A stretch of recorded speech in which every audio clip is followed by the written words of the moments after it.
நான் அடிப்படையில் 20க்கு மேற்பட்ட வேலைகளை என் வாழ்க்கையில் பார்த்துருக்கேன். நான் டிவிஎஸ் ரப்பர் கம்பெனியில் லேபராக இருந்ததில் தொடங்கி மார்க்கெட்டிங் வேலை பார்த்ததுலேருந்து பத்திரிகையாளனாக, திரைப்பட இயக்குநராக எத்தனையோ வேலைகள் பார்த்துருக்கேன். என்கிட்ட பொதுவாக கேள்வி கேட்கும்போது இயக்குநராக, எழுத்தாளராக, நிருபராக, ஜேர்னலிஸ்டாக இருக்கிறதுல நீங்கள் பெருமைப்படுறீங்க அப்படின்னு கேட்பாங்க. நான் ஒவ்வொரு தடவையும் சொல்லுவேன், இது எதுவுமே எனக்கு பெருமை இல்லை, அதெல்லாம் தொழில். நான் என் வாழ்நாள் முழுவதும் ஒரு நல்ல தோழனாக இருப்பதை மட்டுமே பெருமையாக அப்படின்னு நினைக்கிறேன்.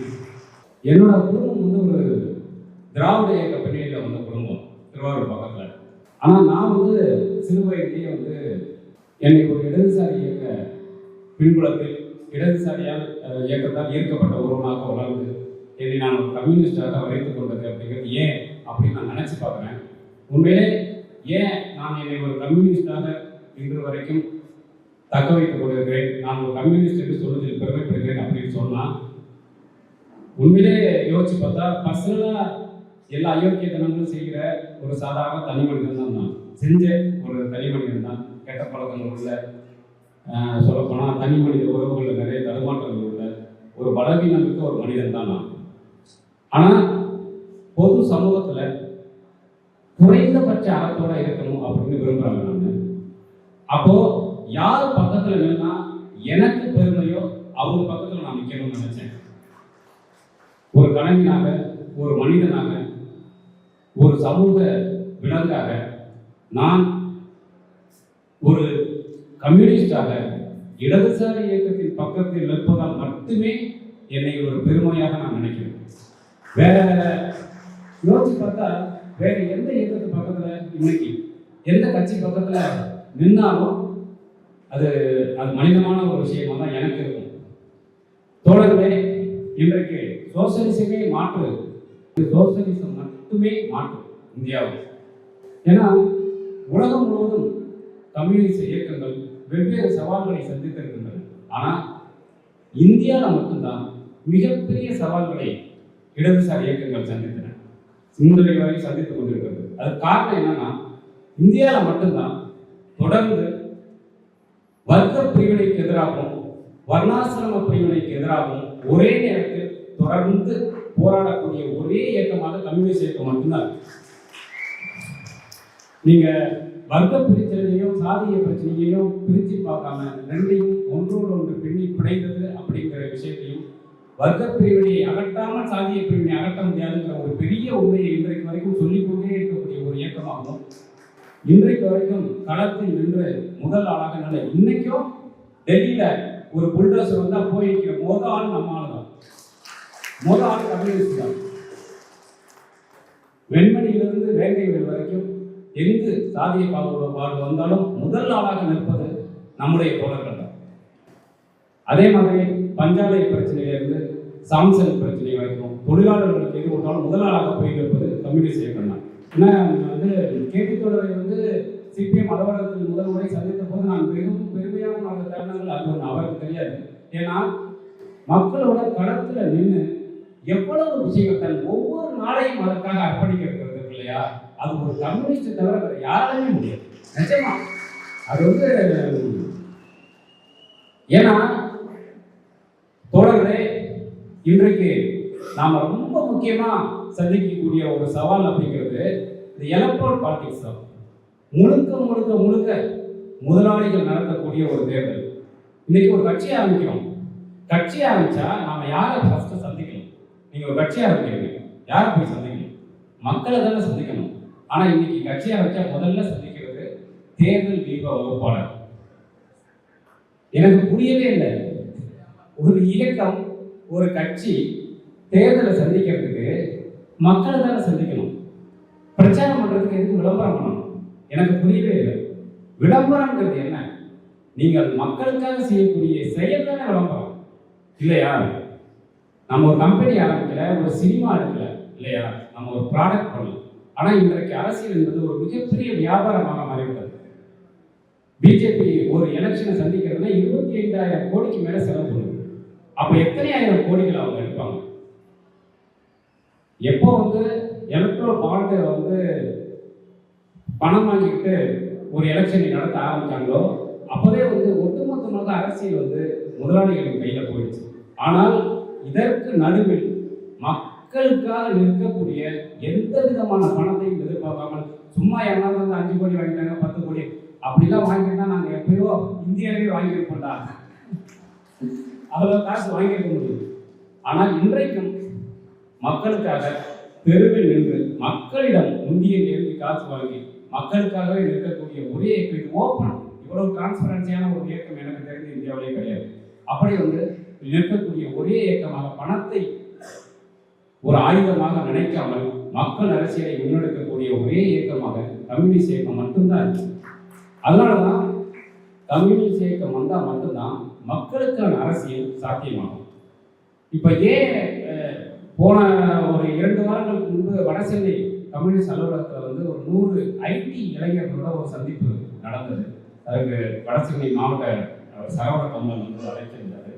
ஸோ அந்த ஐடி மாணவர்களோட இளைஞர்களோட சந்திக்கும் போது அவர்களுக்கு வந்து இடதுசாரி இயக்கத்தின் மேல பெரிய ஈர்ப்பு இருக்கு, கம்யூனிஸ்டுகள் மேல ஒரு பெரிய ஈர்ப்பு இருக்கு.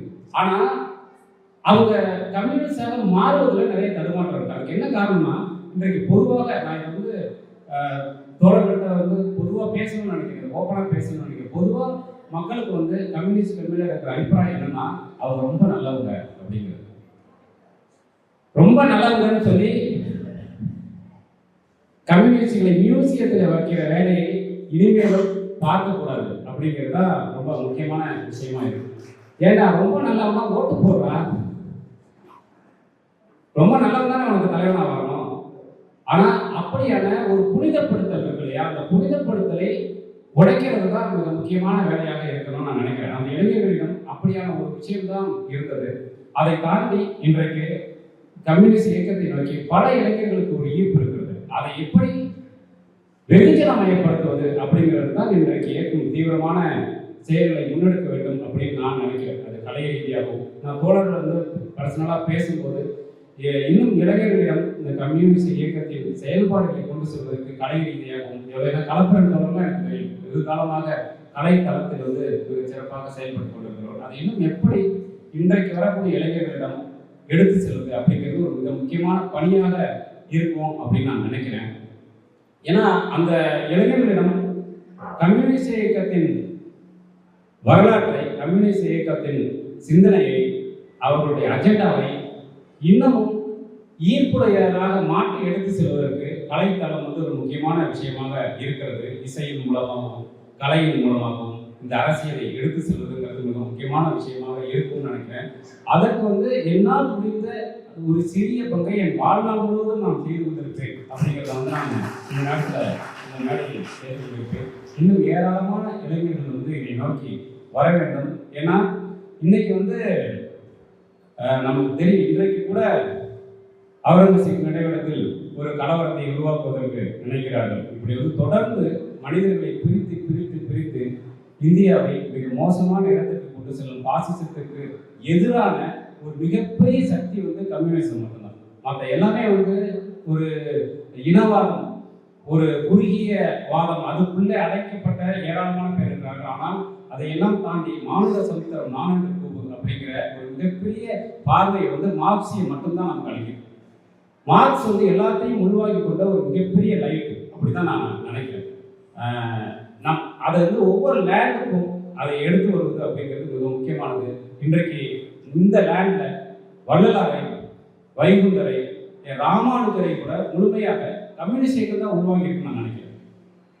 கம்யூனிஸ்ட் இயக்கம் தான் அவர்களுடைய சமத்துவத்தை இன்னும் முழுமையாக உருவாக்கி கொண்ட ஒரு இயக்கமாக நான் நினைக்கிறேன். அது வந்து அதை வந்து ஆன்மீகம்ங்கிற தளத்தில் சுருக்கிடக்கூடாது. இந்தியாவுடைய லேண்ட்ஸ்கேப்பில் ஆன்மீகம் ஒரு மிக முக்கியமான பங்கு வகிக்கிறது. அதை சமத்துவத்திற்கான ஒரு இடத்திற்கு எப்படி அழைத்து செல்வது அப்படிங்கிறது, கடவுள் மறுப்புங்கிறது நம்முடைய ஒரு கொள்கையாக இருக்கலாம். ஆனால் சமத்துவத்தை நோக்கி ஆன்மீக தளத்திலும் மக்களை எடுத்து செல்வது எப்படிங்கிறதுக்கும் தொடர்ந்து கம்யூனிஸ்ட் வேலை பார்த்திருக்கிறது. ஸோ அப்படியான விஷயங்களையும் தொடர்ந்து கம்யூனிஸ்ட் செய்ய வேண்டும் அப்படிங்கிறது வந்து என்னுடைய பர்சனலான ஒரு கோரிக்கையாக இருக்கிறது. இந்த நேரத்தில் தொடர்ந்து பகத்சிங் வந்து அவர் மரணத்துக்கு முன்பு சொன்ன ஒரு வார்த்தைகள் வந்து எப்பவுமே எனக்கு ஞாபகத்தில் இருக்கும். நான் இறந்து போய்விடுவேன், நாளை முதல் காற்று வீசாமல் போவதில்லை, நாளை முதல் சூரியனும் நிலவும் உதிக்காமல் போவதில்லை, நாளை முதல் இந்த பூமி சுற்றாமல் போவதில்லை, அப்படித்தான் எங்களுக்கான புரட்சி நடக்காமல் போகவே போகாது அப்படின்னு பகத்சிங் சொன்னார்கள். அதே போல இது ஒரு மிகப்பெரிய தொடர் ஓட்டம். இந்த கம்யூனிஸ்ட் இயக்கத்தின் ஜோதியை எத்தனையோ தோழர்கள் சேர்ந்து தங்களுடைய தியாகத்தால் இந்த எடுத்து வந்திருக்கிறார்கள். அதனால் இன்று இன்னும் வெவ்வேறு தளங்களுக்கு இந்த ஜோதி எடுத்து செல்ல வேண்டும். நிச்சயமாக முழுமையான ஒரு மக்கள் அரசியல் இடதுசாரி இயக்கத்தால் உருவாக்கப்பட்டு இந்தியா புரட்சிகரமான சோசலிச ஜனநாயகத்தின் கீழ் வரும் அப்படிங்கிற முழுமையான நம்பிக்கை வந்து எனக்கு இருக்கு. அது வந்து நிச்சயமாக மிக சீக்கிரமே நடக்கும். ஏன்னா அதற்கான வேலையை நாம் தீவிரமாக செய்து கொண்டிருக்கிறோம். நம்மை விட தீவிரமாக மோடி அரசு செய்து கொண்டிருக்கிறது அப்படிங்கிறது தான் முக்கியமான விஷயமாக நான் பார்க்கிறேன். அதனால மிக கூடிய சீக்கிரமே நமக்கான சோசலிச ஜனநாயக அரசு உருவாகும். ஏராளமான தோழர்களின் தியாகத்தால் அது உருவாகும். புரட்சி நிச்சயமாக ஒரு நாள் இந்தியாவில் வரும். லால் சலாம். நன்றி தோழர்கள்.